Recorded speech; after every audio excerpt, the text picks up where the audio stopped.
I was 16 years old when my parents decided I was no longer their daughter.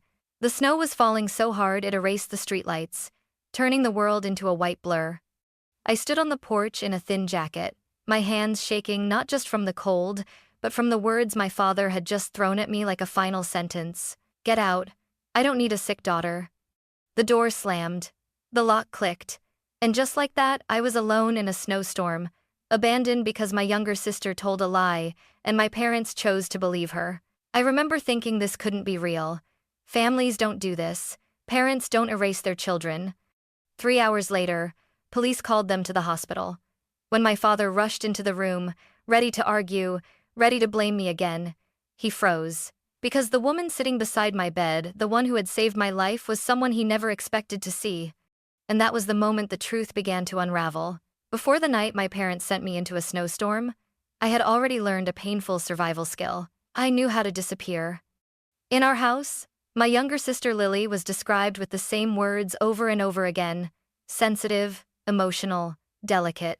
My parents said those words as if they were warnings, like Lily needed constant protection from the world, from consequences, from discomfort. I was the opposite. I was the strong one. The understanding one.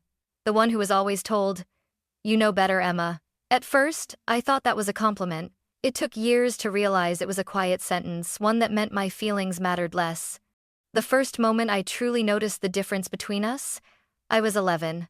I had just won first place at a regional science competition. My project was about renewable energy systems, something I'd worked on for months. My teacher said I had an analytical mind beyond my age.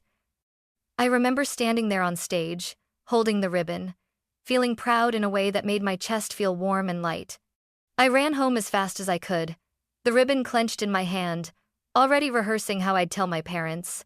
I burst through the front door, breathless, smiling. "I won," I said. "First place." My mom smiled and hugged me. "That's wonderful, sweetheart." For a few seconds I felt seen. Then the front door opened again. Lily walked in from dance practice, her face red, eyes glossy. She dropped her bag and started crying. Loud, broken sobs. "I messed up my routine," she said between tears. Everyone stared. "I'm so embarrassed." My mom's arms loosened around me almost instantly. She stepped past me, knelt down, and pulled Lily into a tight embrace. "Oh, baby. It's okay. You'll do better next time." My dad came in from the kitchen, his attention snapping straight to Lily. He crouched beside her, asking questions, offering reassurance. I stood there, still holding the ribbon, watching the moment slip away. No one asked what I had won. No one asked how hard I'd worked. No one noticed when I quietly put the ribbon down on the counter and walked upstairs. That moment wasn't an exception. It was a preview. As we grew older, the pattern only became clearer. Lily cried, and the house revolved around her. I achieved something, and it was treated like background noise. By the time I was 13, I had learned not to interrupt Lily's emotions with my successes. When I brought home straight A's, my parents nodded absently. When Lily complained about a teacher, a classmate, or a bad day, the entire evening became about her. "She's just more sensitive," my mom would say. "You need to be patient with your sister," my dad added. "You're strong. She's not like you." Strong. That word followed me everywhere. It meant I wasn't allowed to be hurt. It meant I wasn't allowed to need comfort. It meant I was expected to absorb everything quietly. When I was 14, I was accepted into a summer academic program with a partial scholarship. 2 weeks. Advanced classes. A chance to feel like I belonged somewhere. I was excited, terrified, but excited. At dinner, I told my parents. My dad barely looked up from his phone. "That's nice, Emma." Before I could say more, Lily's fork clattered onto her plate. Her eyes filled with tears. "You get to leave?" she asked. "Why does she get to leave?" My mom immediately reached for her hand. "Honey, don't cry." Then she turned to me. "Emma, maybe you could skip it this year," she said gently. "Your sister needs you here." Needs you. I didn't go to the program. That night, lying in bed, I stared at the ceiling and told myself I was being selfish for even wanting it. I convinced myself that being the bigger person meant giving things up. Over time, I stopped sharing my plans altogether. I stopped showing them my report cards. I stopped talking about my goals. I stopped expecting fairness. By 16, I had perfected the art of being invisible. I stayed out of the way, kept my head down, avoided conflict. I believed that if I took up less space, I would be safer. What I didn't know was that Lily was learning something too. She was learning that tears could rewrite the truth, and that my parents would always choose her version of the story over mine. And the lie that would destroy everything was already forming. Lily didn't become dangerous overnight. That's the part people don't understand. She didn't wake up one morning and decide to destroy my life. She learned, slowly and carefully, what worked and what didn't. She learned that truth was optional, but tears were powerful. The first lies were small enough to ignore. She borrowed my sweater and won't give it back. I never touched it, Lily said, blinking innocently. Even when the sweater was sitting on her bed, my mom sighed and looked at me like I was the problem. Emma, don't start fights, she said. You know how sensitive your sister is. Sensitive. Again. I apologized. Again. Then it was school supplies. Missing notebooks.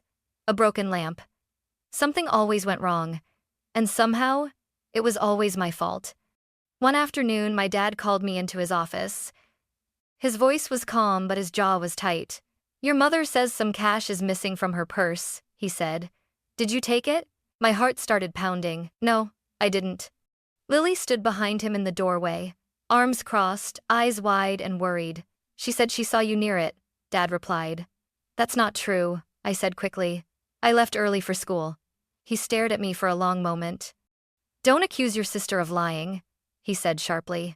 I'm not. That's enough. The word cut through me like a wall slamming shut. I lost my phone for a month. My parents said it was about trust and responsibility. Lily watched from the hallway as Dad handed me the punishment, her lips twitching into a smile the second he turned away. That was the moment I understood something terrifying. She was testing the limits. After that, the lies grew bolder. If Lily failed a test, it was because I distracted her. If someone at school didn't like her, it was because I'd said something. If she felt insecure, it was because I made her feel small. Every story ended the same way. Me standing there, trying to explain, my parents already convinced. I stopped defending myself not because I didn't care, but because every attempt made things worse. Why are you always so defensive? My mom asked once. Because you never listen, I wanted to say, but I didn't. By 16, I felt like a guest who had overstayed her welcome. I spent as much time as I could outside the house, at the library, at school, anywhere but home. I told myself I just needed to survive until graduation. 2 more years, that's all. I didn't know Lily had found something else to use against me, a boy named Ethan. He was in my chemistry class, nice enough, not my type. He struggled with equations, and I stayed after class once or twice to help him understand. That was it. But Lily had a crush on him, a big one. She followed him on social media, walked past his classroom by accident, wrote his last name next to hers in the margins of her notebook. I didn't think much of it until one afternoon when Ethan stopped by my locker. Hey, he said. Thanks again for helping me. I actually passed the quiz, out of re2. Climbing 80 and Silver Pro. I smiled. No problem. From down the hallway, I felt it before I saw it. Lily. She was standing there, staring at us. Her face was pale, her expression unreadable. That night at dinner, she barely spoke. She pushed food around her plate while my mom kept asking if she was okay. I'm fine, Lily said quietly. Silence from Lily was never a good sign. A few days later, something else happened, something that would change everything. A guest lecturer visited my biology class, Dr. Margaret Lewis, a public health researcher. She spoke about educational access and youth protection programs. I stayed after class to ask questions. She looked genuinely interested. You're very perceptive, she said, handing me her card. Don't let anyone convince you otherwise. I tucked the card into my bag without thinking twice. I had no idea she would save my life. That week, the weather reports started warning about a major snowstorm. Schools sent emails, roads were expected to close. Everyone was preparing. Everyone except Lily. She barely looked at me anymore. When she did, her eyes were cold, not angry, calculating. Friday night, the snow began to fall. Heavy, relentless. I sat at my desk, doing homework. unaware that Lily's biggest lie, the one she'd been building piece by piece, was finally ready. And once she told it, my parents wouldn't just believe her. They would erase me completely. The snowstorm arrived faster than anyone expected. By Friday evening, the wind howled against the house, rattling the windows like it was trying to get inside. Snow fell in thick sheets, erasing the street, the cars, the familiar outlines of our neighborhood. The world outside looked unreal, silent, frozen, dangerous. Inside, dinner felt just as cold. No one spoke much. My dad kept checking his phone for weather alerts. My mom watched Lily closely, asking every few minutes if she was feeling okay. Lily barely touched her food. She kept glancing at me, then looking away. Something about her silence made my skin prickle. After dinner, I went upstairs to my room. I told myself it was just another night, another storm, another moment to stay invisible. I put on a sweater and opened my laptop, trying to focus on homework while the wind screamed outside. Then I heard it, crying. Not soft crying. Not the kind you could ignore. This was loud, shaking, dramatic. I froze, my fingers hovering over the keyboard. "Sweetheart, what's wrong?" My mom's voice floated up from downstairs. More sobbing. Then my dad's voice, sharp and tight. "Emma, get down here. Now." My stomach dropped. Every step down the stairs felt heavy, like I was walking towards something I couldn't escape. When I reached the living room, the scene was already set. Lily sat curled on the couch, her face buried in my mom's shoulder. My mom stroked her hair, murmuring reassurances. My dad stood by the fireplace, arms crossed, his jaw clenched. "What's going on?" I asked, my voice barely steady. Lily lifted her head slowly. Her eyes were red, swollen with tears. For just a second, less than a second, I saw something behind them. Not fear. Control. "Tell her," my dad said coldly. Lily wiped her cheeks and looked straight at me. "Why do you hate me so much?" she whispered. "What?" I stepped forward. "I don't hate you." "Then why would you do this to me?" Her voice cracked. "Why would you spread rumors about me at school?" My mind went blank. "What rumors?" She sniffed loudly. "About me and Ethan, about me cheating on a test, about me being pathetic." "I never said any of that," I said quickly. "I don't even talk about you at school." My mom looked at me, her expression tight. "Emma, don't lie." "I'm not lying." Lily reached for her phone with trembling hands. "Then explain this." She held the screen out to my mom. I saw it instantly, screenshots of messages sent from an account with my name, my photo, cruel words, humiliating comments, things I would never say. "I didn't write those," I said. My heart was pounding now. Someone's using my account. "Enough," my dad snapped. "Just stop. I'm telling the truth." "And Ethan?" Lily whispered. "You knew I liked him, but you stayed after class with him. You met him at the library. He told his friends he thinks you're pretty." "That's not— He asked me for help with chemistry," I said desperately. "That's all." Lily stood up. "And last week," she said, her voice shaking, "you pushed me on the stairs." "What?" I stared at her. "I never touched you." She pulled up her sleeve.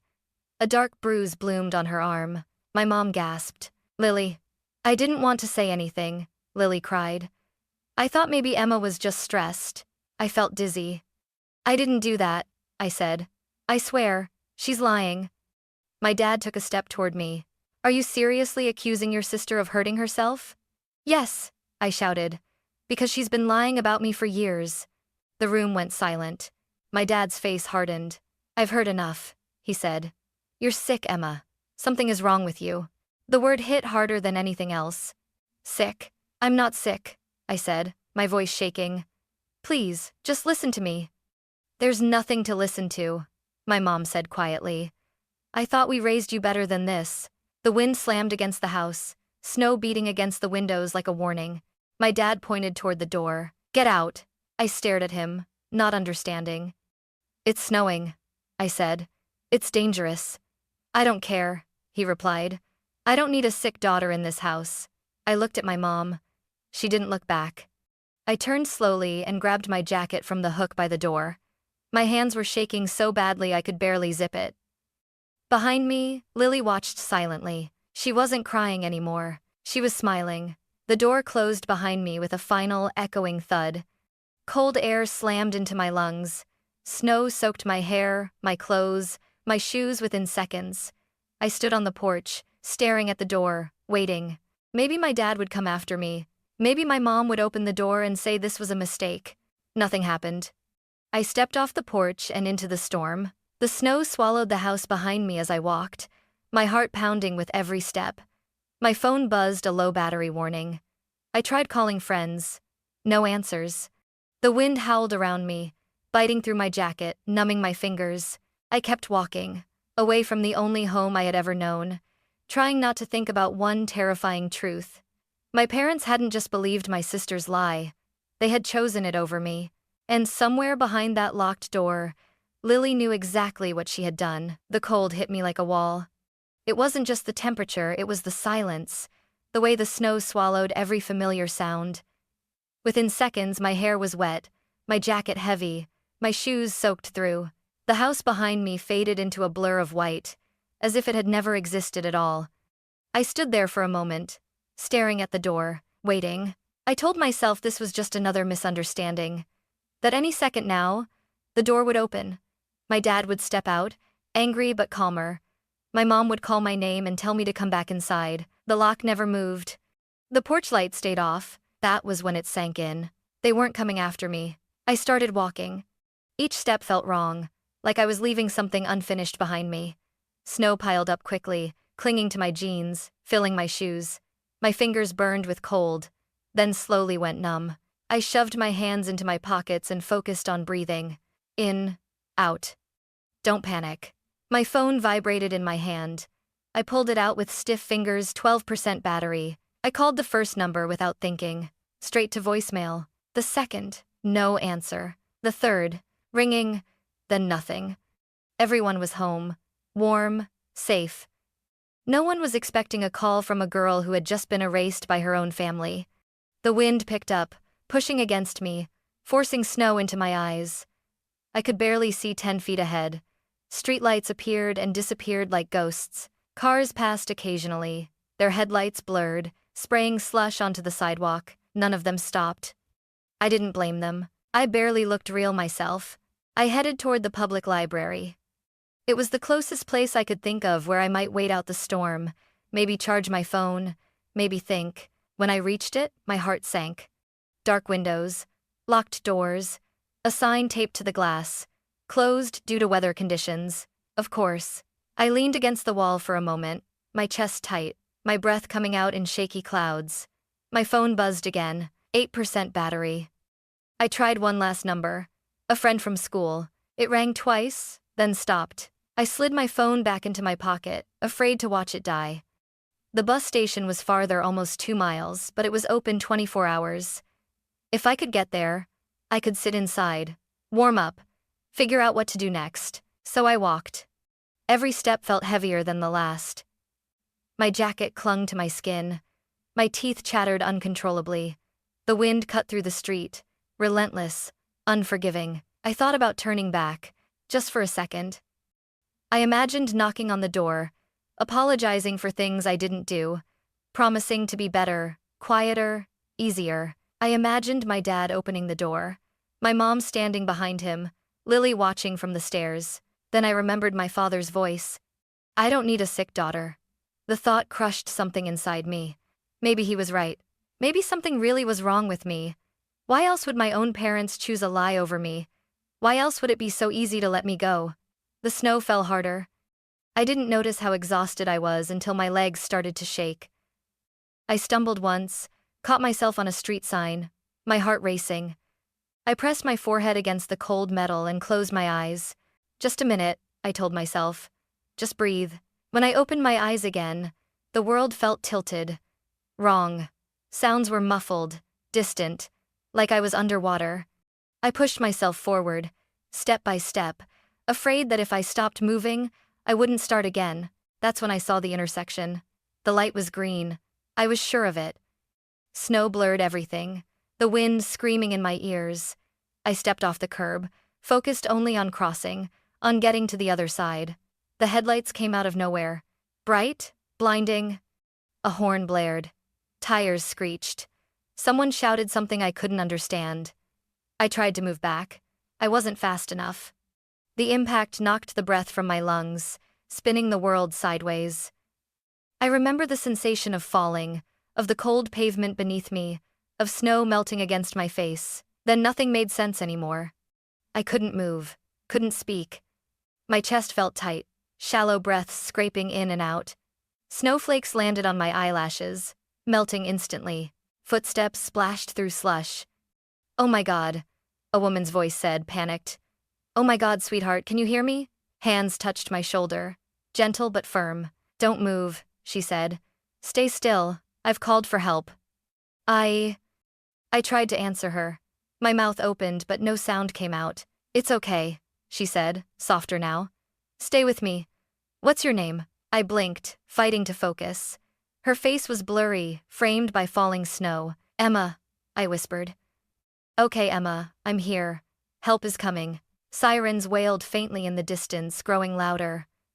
The woman stayed with me, shielding me from the wind, speaking calmly even though I could hear fear in her voice. "Can I call your parents?" she asked gently. "What's their number?" The words stuck in my throat. "They don't want me," I whispered. "They told me to leave." Her hands stilled. "What?" "They said I was sick," I murmured. "They don't need me." For a moment, she didn't say anything. Then her voice changed, steadier, firmer. "You're not sick," she said, "and no one gets to decide that you don't matter." The sirens were close now. Red and blue lights cut through the snow. "You're going to be okay," she said again, even though I wasn't sure she believed it. "I promise." As the cold finally faded into darkness, the last thing I felt was her hand gripping mine tight, protective, refusing to let go. I woke up to light. Not the harsh white I expected, but a softer glow filtered through curtains. The air smelled clean, unfamiliar. Machines hummed quietly around me, steady and patient, like they were waiting for me to catch up. My head felt heavy. My body felt distant. For a moment, I didn't remember the snow, the street, the headlights. Then everything rushed back at once. I tried to move. A sharp ache reminded me not to. "Easy," a calm voice said. "You're safe." I turned my head slowly. The woman from the storm was sitting beside my bed. She looked different here, dry hair, composed posture, a quiet authority in the way she held herself. She noticed my eyes open and leaned forward slightly. "My name is Dr. Margaret Lewis," she said gently. "I'm the one who found you. You've been through a lot." I swallowed, my throat dry. "Where am I?" "The hospital," she replied. "You're being monitored. You did exactly what you needed to do nothing."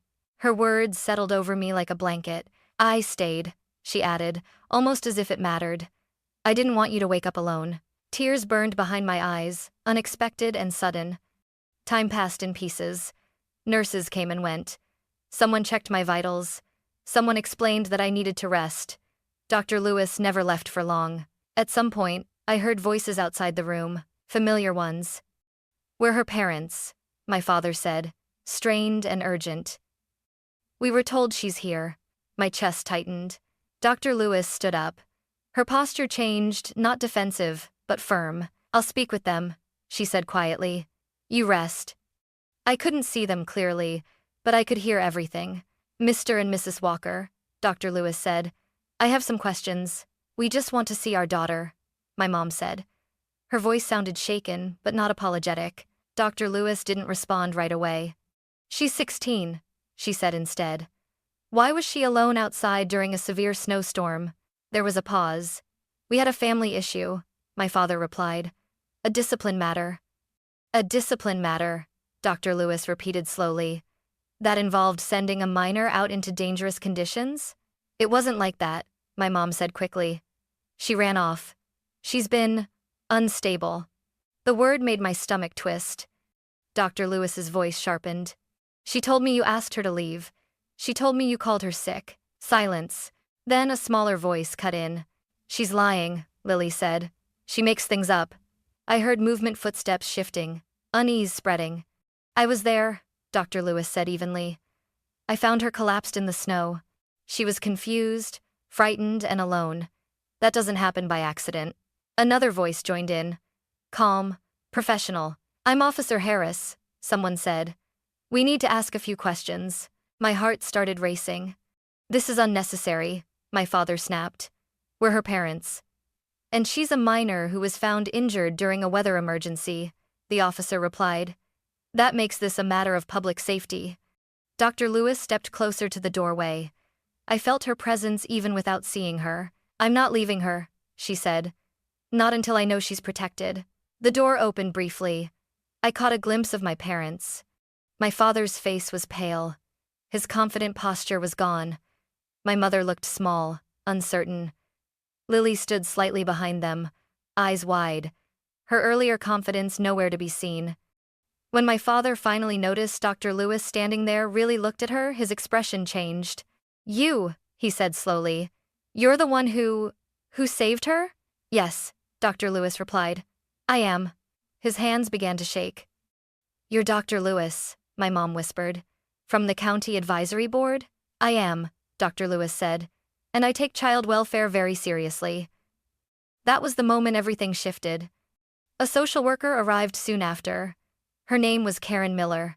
She had kind eyes and a clipboard that seemed to carry weight. She asked questions carefully. About home, about school, about the argument. My parents answered defensively at first. Lily cried. Again, but this time, no one rushed to comfort her. Karen listened to everyone, and then she listened to me. Dr. Lewis sat beside me as I spoke, her presence steady and grounding. I told the truth. Not angrily, not dramatically, just honestly, about the lies, the patterns, the words that had finally pushed me out the door. When I finished, the room was quiet. Karen closed her notebook. Emma, she said gently, you have options. You don't have to return to an environment where you feel unsafe. I looked at my parents. They didn't meet my eyes. Dr. Lewis cleared her throat. I'm willing to provide temporary placement, she said. If Emma wants it. Everyone turned to her. What? My mom whispered. Dr. Lewis didn't look at her. I've already contacted the appropriate services, she continued. This would be temporary, supervised, and fully legal. My heart pounded. You don't even know me, I said quietly. She met my gaze. I know enough, she replied. And someone once did the same for me when I needed it most. Karen nodded. This is a safe and appropriate option. My father looked stunned. You can't just take her, he said weakly. No one is taking her, Karen replied calmly. She's being protected. I took a deep breath. I don't want to go back, I said. The words felt terrifying and freeing. My parents didn't argue after that. They looked defeated, like people who had lost control of a story they thought they owned. Dr. Lewis squeezed my hand. You're not alone anymore, she said softly. For the first time since the snowstorm began, I believed it. The first night at Dr. Lewis's house, I didn't sleep. Not because I was afraid, but because I wasn't. That should have felt like relief. Instead, it felt unfamiliar, almost suspicious. The house was quiet in a way my old home never had been. No raised voices, no tension humming beneath the walls. Just the soft ticking of a clock and the distant sound of the heater pushing warm air through the vents. Dr. Lewis showed me the guest room and told me I could arrange it however I liked. Take your time, she said. There's no rush here. No rush. Those words stayed with me as I sat on the edge of the bed, staring at the neatly folded blankets. I kept expecting someone to knock on the door and tell me I was being difficult, or ungrateful, or dramatic. No one did. In the morning, I woke up slowly, confused by the absence of shouting or slammed doors. Sunlight filtered through the curtains. Snow rested quietly on the trees outside, no longer threatening just there. Dr. Lewis was already awake, making breakfast. You can call me Margaret, she said, when she noticed me hovering in the doorway. Doctor is for work. I nodded, unsure what to say. She didn't ask me questions right away. She didn't push. She handed me a plate and talked about the weather, about the roads clearing, about nothing important. That was the first lesson she taught me. Safety doesn't demand explanations. The days that followed were strange and slow. Social services checked in regularly. Paperwork was filed. School administrators were contacted. Everything was done carefully, legally, with a level of attention I had never experienced before. Margaret never spoke badly about my parents. She didn't need to. Instead, she asked me small questions, gentle ones. What helps when your thoughts start racing? What subjects make you feel most alive? What do you need right now, not later, not eventually right now? No one had ever asked me those things before. I transferred to a different school mid-year. Walking into a new building with unfamiliar hallways was terrifying, but it was also freeing. No one there knew Lily. No one expected me to apologize for existing. Teachers listened. Counselors checked in. For the first time, I felt like an individual, not a problem to manage. At home, Margaret encouraged routines but not control. If you want structure, we'll build it together, she said. If you need space, that's okay too. I started sleeping through the night. That alone felt like a miracle. Slowly, the constant knot in my chest loosened. I stopped flinching at sudden noises. I stopped rehearsing conversations in my head before they happened. I started believing that when someone said, "You're safe," they might actually mean it. One evening, a few weeks in, Margaret found me sitting at the kitchen table, staring at my untouched homework. "What's wrong?" she asked. "I don't know how to be normal," I admitted. "I keep waiting to mess up." She pulled out a chair and sat across from me. "Emma," she said gently, "you were never the problem. You adapted to an unsafe environment. That doesn't make you broken, it makes you resilient." Resilient. The word felt different coming from her. I started doing better in school, not because I was trying to prove anything, but because learning no longer felt like an escape. It felt like possibility. Margaret noticed my interest in science and policy. She brought home books, articles, documentaries. We talked about systems, how some people fall through the cracks, how others are protected simply because someone chooses to see them. "Protection shouldn't be luck," she said once. "It should be guaranteed." I held on to that idea. Months passed. Winter softened into spring. My parents tried to contact me, emails, messages, requests through social services. Margaret never hid them from me. She simply asked, "Do you want to read this right now?" Sometimes I said yes. Sometimes I said no. Both answers were respected. Lily never reached out directly. I wasn't sure how I felt about that. Relieved, maybe, or just tired. One afternoon, as we were cleaning up after dinner, Margaret paused and looked at me carefully. "I want to be clear about something," she said. "You don't owe anyone forgiveness. You don't owe anyone access to you. Healing happens on your terms." I nodded, my throat tight. For the first time, I understood something crucial. Survival wasn't the same as living. Living meant choosing myself. By the time I turned 17, I wasn't just surviving anymore. I was planning. College brochures replaced old fears.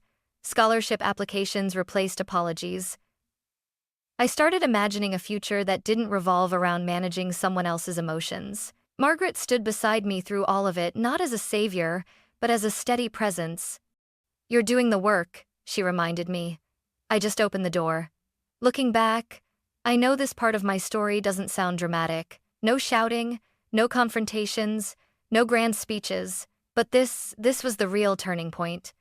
Because healing didn't happen when I proved my parents wrong. It happened when I finally learned what safety, choice, and dignity felt like. And once you learn that, you never forget it.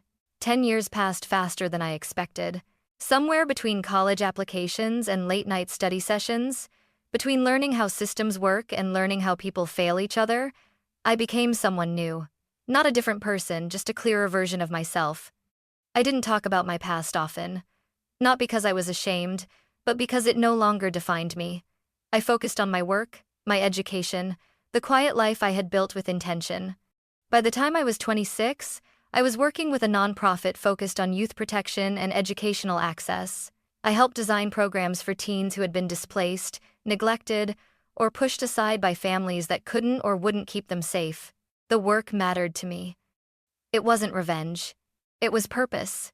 One afternoon, my supervisor stopped by my office with a thoughtful expression. "Emma," she said, "we've been invited to speak at a regional youth advocacy conference. They want you as a keynote speaker." I smiled, flattered. "What's the theme?" "Accountability and protection," she replied. "How one intervention can change a life."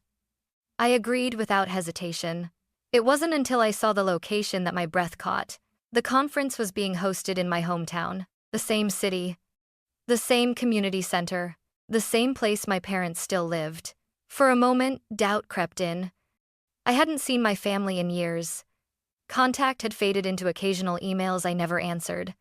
I had changed my number, changed my routines, built a life where their absence felt normal. I considered declining. But something inside me was steady, not angry, not afraid, ready. The day of the conference arrived cold but clear. The building buzzed with energy students, educators, social workers, families. I stood backstage, reviewing my notes, listening to the muffled sound of applause from the main hall. 5 minutes, an organizer said. I took a deep breath. I didn't know if my parents would be there. I didn't need to. When I stepped onto the stage, the lights were bright enough to blur the audience into shapes and movement. I adjusted the microphone and smiled. Good afternoon, I began. I'm honored to be here today. I spoke about systems first, about statistics, about how often warning signs are missed, how often children are labeled instead of protected. Then I shifted. Let me tell you about a 16-year-old girl, I said. She was called difficult, emotional, sick. One winter night, she was told to leave her home during a severe snowstorm. The room grew quiet. She didn't leave because she wanted to, I continued. She left because the people meant to protect her chose a lie over her safety. I didn't raise my voice. I didn't dramatize. I didn't have to. She survived because one adult stopped and took responsibility. I paused. That girl was me. The silence was absolute. I scanned the room slowly, and then I saw them, my parents, sitting near the back, frozen in their seats. My father's face had gone pale. My mother's hand was pressed to her mouth. They stared at me like they were seeing a ghost, older, calmer, undeniably real. I felt no rush of triumph, just clarity. I'm here today, I continued. Not because I proved anyone wrong, but because someone chose to believe me. Someone chose to act. I spoke about boundaries, about how protection is not a favor, but a responsibility, about how forgiveness is personal, but access is earned. When I finished, the applause didn't come immediately. Then it did. Strong, sustained. After the conference, I stepped away from the crowd and into a quieter hallway. I needed air, space. I didn't expect them to follow me, but they did. Emma, my father said softly, stopping a few feet away. His voice shook. I turned to face them. We stood there in silence for a moment, 3 people connected by history, separated by choice. You look well, my mother said finally. I am, I replied. We didn't know, my father said. We didn't understand what we were doing. You didn't ask, I said calmly. My mother's eyes filled with tears. We made mistakes. You made decisions, I corrected gently. And those decisions had consequences. They nodded, defeated. I forgive you, I said, watching their faces change. But forgiveness doesn't mean reconciliation. My father swallowed hard. Can we try again? I shook my head. No, I said. But I hope you choose better moving forward for yourselves, and for anyone else who depends on you. They didn't argue. They didn't try to follow. As I walked away, I felt something I hadn't expected. Not closure. Freedom. Because the moment I stopped needing them to understand was the moment I truly moved on. After that conference, my life didn't suddenly change. It didn't need to. I went back to work the following Monday. Back to emails, meetings, case reviews, long conversations with teens who reminded me too much of myself at 16. The difference was that something inside me had finally settled. For years, I had carried a quiet question with me everywhere I went. What if they never understand? Standing on that stage, seeing my parents' faces as the truth landed not as an accusation, but as a fact, I realized something important. Understanding was never the point. Accountability was. I didn't need apologies wrapped in regret or explanations softened by time. I needed my story to exist in the open, without being minimized or rewritten. And once it did, it no longer weighed the same. I still work in youth protection today. I sit across from teenagers who've been labeled difficult, unstable, too much. I hear echoes of my past in their words, in their hesitation to trust, in the way they flinch before they speak. When they ask me how I got through it, I tell them the truth. I didn't do it alone. Because that's the part people don't talk about enough. Resilience isn't something you magically summon. It grows when someone shows up consistently, when one adult chooses responsibility over convenience, protection over denial. Dr. Margaret Lewis didn't save me with grand gestures. She saved me by staying, by asking questions that mattered, by involving the right systems, by understanding that safety isn't emotional, it's structural. My parents still exist somewhere in my life, but at a distance. Occasionally, an email arrives. Short, careful, filled with words like regret and if only. I read them. I don't respond. That isn't cruelty, it's clarity.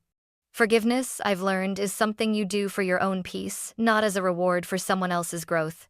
Reconciliation requires trust, and trust requires a history of choosing differently. That history doesn't exist for us, and that's okay. I don't think about Lily often. When I do, it's without anger, just acceptance.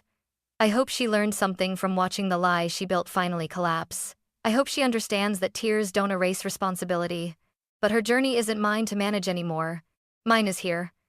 In the work, in the boundaries, in the quiet certainty that I don't need to prove my worth to anyone who once questioned my right to be safe. If there's one thing I want people to take from my story, it's this. Being hurt by your family does not make you broken. Being protected by someone else does not make you weak. Walking away does not make you ungrateful. Sometimes, it makes you free. You are allowed to choose who has access to you. You are allowed to name harm without turning it into hatred. You are allowed to build a life that looks nothing like the one you were given. That night in the snowstorm could have ended my story. Instead, it became the moment someone chose to intervene and everything changed because of it. I was 16 when my parents believed my sister's lie and left me in a storm. I'm older now, wiser, whole. And I know this with absolute certainty. Your worth is not determined by who abandons you, but by who you become after you refuse to abandon yourself.